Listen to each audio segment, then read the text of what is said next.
योगी एक मुख्यमंत्री है, वो भी कहते कैसे मुख्यमंत्री चाहिए तो योगी आदित्यनाथ जी जैसा चाहिए, क्योंकि उन्होंने एक मिसाल कायम कर दी है। वो उस लेवल तक ले गए हैं विकास को जो कोई और सरकार शायद सोच ही नहीं सकती थी। अब बंगाल में भी वही जरूरत है कि जो भ्रष्टाचार 15 सालों से दीदी ने मचाया हुआ था, जो रोहिंग्या और बांग्लादेश और वहां के आतंकवादियों को सपोर्ट करा हुआ था, वहां पे जो आते हैं, जितने लोगों को आपने सपोर्ट करा हुआ था, जिनकी वजह से आपकी रोजी रोटी वहां पर चल रही थी, उसको बंद करने की जरूरत है। महिलाओं को सुरक्षित फील कराने की जरूरत है, लोगों को जॉब्स दिलाने की जरूरत है, गुंडागर्दी वहां पर खत्म करके लोगों को न्याय दिलाने की जरूरत है। और उससे बेहतर योगी आदित्यनाथ जी से बेहतर कोई नहीं कर सकता। गुंडई वहां ममता बनर्जी ने मचाई है ना, वो गुंडई को खत्म करने का समय आ गया है। और बहुत जरूरी है कि जल्द से जल्द भारतीय जनता पार्टी की सरकार वहां बने और जितने गुर्गे खुले घूमते हैं ना, जिस प्रकार उत्तर प्रदेश पर उन पर बैन लग गया और उठा के चुटकियों में उन्हें जेल में डाल दिया ना, अब जरूरी है कि टीएमसी के सारे गुंडे और तमाम वो गुंडे जिन्होंने लोगों के ऊपर अत्याचार किया है, अन्याय किया है, उन्हें उठाकर जेल में डालना चाहिए। और यही वजह है कि जवाब में बंगाल की जनता कमल का बटन दबाने वाली है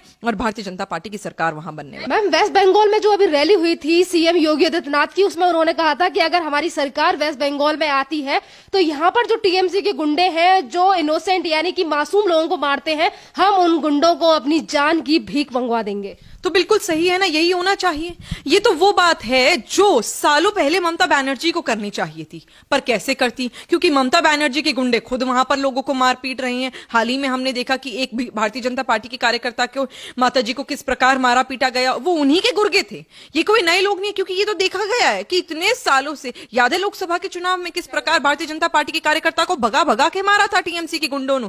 ये तो नई बात है ही नहीं, और ये तो पहले भी होना चाहिए था। जरूरत है अब बहुत जरूरी है कि बंगाल में जितना अत्याचार हुआ है वो अत्याचार खत्म हो, चाहे वो भारतीय जनता पार्टी का कार्यकर्ता हो या ना हो, पर उसके साथ अन्याय नहीं होना चाहिए। जितनी गुंडई वहां ममता बनर्जी ने मचाई है ना, वो गुंडई को खत्म करने का समय आ गया है। और बहुत जरूरी है कि जल्द से जल्द भारतीय जनता पार्टी की सरकार वहां बने और जितने गुर्गे खुले घूमते हैं ना, जिस प्रकार उत्तर प्रदेश पर उन पर बैन लग गया और उठा के चुटकियों में उन्हें जेल में डाल दिया ना, अब जरूरी है कि टीएमसी के सारे गुंडे और तमाम वो गुंडे जिन्होंने लोगों के ऊपर अत्याचार किया है, अन्याय किया है, उन्हें उठाकर जेल में डालना चाहिए। मैम, यहाँ पर जिस तरीके से चुनाव अब नजदीकी हैं, 8 चरणों में चुनाव होने वाले हैं वेस्ट बंगाल में, तो उसको लेकर यह भी सवाल उठाया जा रहा है कि आखिरकार क्या मुद्दे रहेंगे इस बार बीजेपी के वेस्ट बंगाल में। देखिए, सबसे पहला मुद्दा तो साफ है, जो माननीय योगी जी ने भी बोली कि वहां पर गुंडई खत्म करने की जरूरत है। क्योंकि जब आप लोग बात करते हैं या कोई भी व्यक्ति बात करता है, जैसे उत्तर प्रदेश के बारे में बात होती थी, तो बड़ा लोग चीख चीख कर कहते थे कि कितना वहां पर गुंडागर्दी है और कितने लोगों को दिक्कत होती है और महिलाएं कितनी असुरक्षित है। आज देखिए ना, उत्तर प्रदेश भारतीय जनता पार्टी की सरकार आई और कैसे तुरंत सेफ्टी यहां पर देखी गई। आज हम उत्तर प्रदेश में खड़े हैं, आप गोल चक्कर पे, किसी भी गोल चक्कर पे जाएंगे, वहां पर आपको पुलिस वाले मिलते हैं। यही वहां पर जरूरी है। दूसरा, वहां पर विकास इस प्रगति से होना चाहिए, इस तेजी से होना चाहिए कि जनता को जॉब्स मिले, वहां के जो नए युवा लोग हैं उनको जॉब्स मिले। वहां पे बांग्लादेशी और रोहिंग्याओं को जो तवज्जो मिलती है, उस तवज्जो को साइड करके वहां के जो लोग हैं, जो हिंदुस्तानी नागरिक हैं, जो वेस्ट बंगाल के नागरिक हैं, उनके साथ न्याय होना चाहिए। उनको वही सारी चीजें मिलनी चाहिए जो बाकी हिंदुस्तान की जनता को मिलती हैं। कितनी आयुष्मान भारत हो और न जाने कितनी ऐसी पॉलिसीज हैं जो ममता बनर्जी ने अपने निजी फायदे के लिए, भारतीय जनता पार्टी की जितनी भी पॉलिसीज हैं उनको वहां पर लागू ही नहीं होने दिया। अपनी सरकार बनाए रखने के लिए, अपना राजनीति करने के लिए जनता को वंचित रखा उन पॉलिसी से, जिन पॉलिसी से जनता को मदद मिल सकती थी। उस सवाल का जवाब देने का वक्त आ गया है और यही वजह है कि जवाब में बंगाल की जनता कमल का बटन दबाने वाली है और भारतीय जनता पार्टी की सरकार वहां बनने वाली है। योगी सीएम योगी आदित्यनाथ की तरफ से जो बयान दिया गया था, मतलब जो अभी उनकी तरफ से टिप्पणी की गई थी मालडा में इसी चुनाव को लेकर, उन्होंने कहा कि जब हमारी सरकार बनेगी तो यहाँ गुंडों से हम अपनी जान की भीख मंगवा देंगे। इसी को लेकर काफी सारे लोगों की तरफ से सवाल उठने लगा और ये कहने लगे कि उत्तर प्रदेश में काफी गुंडे हैं, वो तो खत्म किए नहीं गए। अब जरा हमें बात बताएं कि कितने गुंडे हैं जिनका खात्मा, और उन्होंने अपनी जान की माफी भी मांगी है उत्तर प्रदेश में। मतलब ये तो हद ही हो गई। या तो आप लोग झूठ बोलने में माहिर हैं, या फिर आपके घर में जो टीवी है, आज तक आप लोगों ने न्यूज चैनल ही नहीं खोला। अरे न्यूज चैनल खोल के देखना था। पहले ही साल में, अब तो 4 साल होने जा रहे हैं, पहले ही साल में करीब 9,000 से अधिक क्रिमिनल्स को उठाकर जेल में डाला गया था। आज कितने लोगों को एफआईआर हुई थी, आज होने लगी है और लोगों को जेल में डाला जाता है। कितने लोगों की बेल को खारिज कर दिया गया, बेल पे लेते थे। नहीं तो लोग, सपा की सरकार में क्या होता था, जितने गुंडे थे आसानी से बेल मिल जाती थी, पैसा खिलाया जाता था पुलिस वालों को, बेल मिल जाती थी और उसके बाद बाहर आकर वो उन्हीं लोगों के साथ गलत दोबारा करते थे जिनके जिनकी वजह से वो जेल में थे, वो लोग गलत काम करते थे, आज उन लोगों की बेल को खारिज कर दिया गया। और जो लोग कोरोना की वजह से मजबूरी में जिनको बेल मिल भी गई ना, तो उनके ऊपर भी ऐसी सख्त कार्रवाई है कि वो लोग आंख उठाकर किसी व्यक्ति के ऊपर देख नहीं सकते। विकास दुबे को मार दे तो आपको जाति धर्म याद आ जाता है, किसी भी व्यक्ति को उठाकर जेल में डाल दे तो आपको जाति धर्म याद आ जाता है। अंसारी साहब वहां पंजाब में बंद है, उनको यहां बुला दे तो आपको डर लगने लगता है। क्यों लगता है? क्योंकि आपको पता है कि उत्तर प्रदेश में अब सरकार वो है, अब पुलिस वो है जो वाकई गुंडागर्दी को खत्म करने के लिए काम कर रही है। जिन लोगों के साथ अन्याय हुआ है उनको न्याय दिलाने के लिए काम कर रही है। नहीं तो बताइए ना, अपना चोला आपने क्यों उड़ाया हुआ है पंजाब में? इतने क्रिमिनल्स को भेजिए ना, वो ना वहां के ना वहां पे क्राइम किया, यहां करा क्राइम, यहां भेजिए ना। खातिरदारी हमें कर लेने दीजिए, आप वहां टीवीएसी से करेंगे, हम उससे भी बेहतर कर देंगे, करने तो दीजिए, मौका तो दीजिए। तो अब जितने लोगों ने झूठ बोला, जितने लोगों ने अन्याय करा, जितने लोगों ने देशद्रोही का काम करा, उन लोगों को सजा मिलने का समय आ चुका है। मैम अभी आपने मुख्तार अंसारी का नाम लिया, तो मुख्तार अंसारी को लेकर ये भी सारी चीजें उठ रही हैं। मुख्तार अंसारी को लेकर जो केस उत्तर प्रदेश में चल रहा है, अगर वो केस उत्तर प्रदेश की इस जगह पर दिल्ली में ट्रांसफर हो जाए तो सही है, वरना उत्तर प्रदेश में तो इनकाउंटर कर दिया जाएगा। इस तरीके की बातें भी हो रही है मुख्तार अंसारी को लेकर। पहली बात तो आपको क्यों लग रहा है कि एनकाउंटर हो जाएगा? या तो आपका पहले से ही षड्यंत्र कि मुख्तार अंसारी को हम ट्रांसफर करेंगे और भगा देंगे, चिड़िया की तरह भगाने की कोशिश करेंगे, वो भागेगा तो फिर पुलिस उसे दाबेगी और फिर एनकाउंटर मजबूरी में पुलिस को करना पड़ेगा।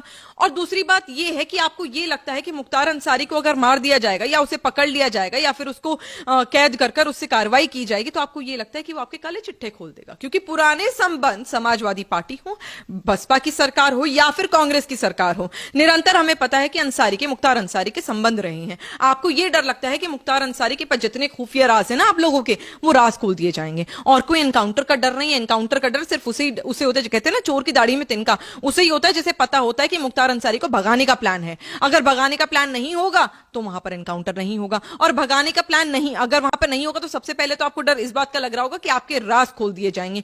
उन राजों को छुपाए रखने के लिए आप खुद चाहते हैं कि वो एनकाउंटर हो जाए, लेकिन वो आप एनकाउंटर खुद करना चाहते हैं, वो हम होने नहीं देंगे। क्योंकि हम वाकई जानना चाहते हैं कि न जाने कितनी खुफिया राज जो आप लोगों ने मिलकर अंसारी के साथ चलाए, उन राजों का आज पर्दाफाश होना चाहिए ताकि जनता के सामने आपकी सरकारों का सच सामने आ जाए। वेस्ट बंगाल में जैसे ही सीएम योगी आदित्यनाथ ने अपनी रैली की और वहां पे तमाम लोग उनकी रैली में आए और उसके बाद इस तरह की बातें उठने लगी हैं, क्यों इतनी ज्यादा जरूरत है योगी जी जैसे सीएम की? देखिए, जिस प्रकार उत्तर प्रदेश की जनता को बहुत जरूरी थी कि अब भारतीय जनता पार्टी के एक दिग्गज नेता माननीय योगी जी मुख्यमंत्री बने और यहां पर जितना भी कहूंगी भ्रष्टाचार था वो खत्म होना चाहिए, महिलाएं असुरक्षित फील करती थी वो सेफ होनी चाहिए, जितनी गुंडागर्दी थी वो खत्म होनी चाहिए, रोमियो का जितना स्क्वाड था वो बंद होना चाहिए, ईव टीजिंग के केसेस बंद होने चाहिए, लोगों की एफआईआर होनी चाहिए, लोगों की सुनवाई होनी चाहिए, रेप केसेस यहां पर कम होने चाहिए।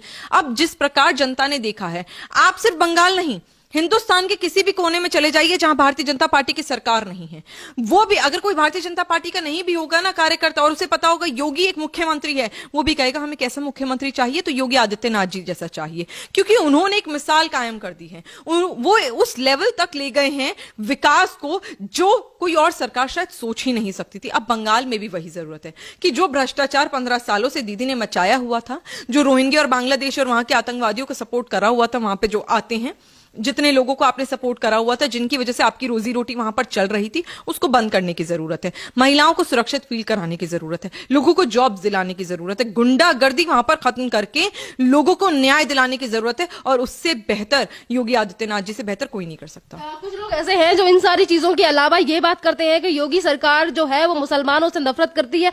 तमाम तरीके की चीजें हैं जो हमें सोशल मीडिया को पर देखने को मिलती है योगी आदित्यनाथ को लेकर। देखिए, कहा तो ये भी गया था, आज 1.25 साल हो गया है कि सीए के कानून में अगर ये कानून आ गया तो मुसलमानों को हिंदुस्तान से निकाल दिया जाएगा, बाकायदा घर घर आकर उनके कागज पत्री चेक किए जाएंगे। मैं मुसलमान हूं, मेरे पीढ़ियां मुसलमान है, मेरा पूरा खानदान मुसलमान है, मैं एक भी परिवार ऐसा नहीं बता सकती। और आप अगर जानती हो तो आप बताइएगा शेरन कि कोई ऐसा परिवार है, आप तो पत्रकार हैं, जगह जगह जाते हैं, कोई एक ऐसा मुसलमान जिसने आपको कहा हो कि मेरे से कागज पत्री मांगी गई, कोई एक ऐसा मुसलमान जिससे कहा हो कि मेरे को डिटेंशन कैंप में रखा हो, कोई एक ऐसा मुसलमान जिसको कहा हो कि नहीं आप हिंदुस्तान से निकल जाइए, या कोई एक मुसलमान जिसको उसके इलाके से ही मना कर दिया या उसको मारा पीटा गया? नहीं ना, ये बेवकूफ बनाने की साजिश थी, षड्यंत्र था। कौन से ऐसे लोग हैं और कौन सी ऐसी सरकार है जिसने मुसलमानों के खिलाफ आवाज उठाई?